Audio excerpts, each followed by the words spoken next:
Oke baik, welcome to my channel G Sudarso. Putra lagi baik, berarti ini kita akan bahas kembali tentang seputar WhatsApp tentunya ya teman-teman. Sekarang yaitu bagaimana caranya kita mengaktifkan daripada WhatsApp sementara teman-teman, seperti itu. Nah di sini kita punya dua tips untuk mengatasi hal tersebut teman-teman ya. Nah untuk cara pertama adalah ya, sebelum kita masuk ke WhatsAppnya, kita bisa pilih di aplikasi WhatsApp seperti ini ya. Nah silakan teman-teman tekan di lama seperti ini ya. Selanjutnya di sini silakan teman-teman tekan di info aplikasi seperti ini ya. Nah jika sudah teman-teman di sini silakan teman-teman masuk saja ke penggunaan data teman-teman di sini ya.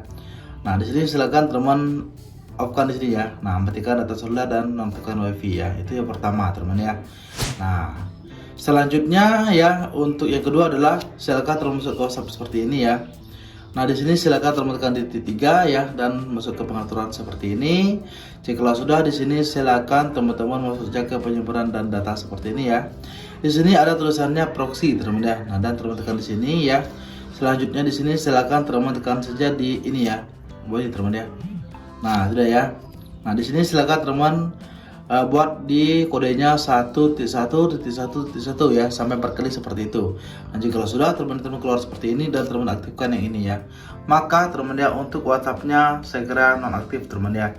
Nah dan kita bisa membuka yang lain teman ya, dan WhatsAppnya itu centang satu teman ya, seperti itu ya. Nah itu teman ya, dua cara untuk menonaktifkan daripada WhatsApp sementara di HP kita teman ataupun di WhatsApp kita.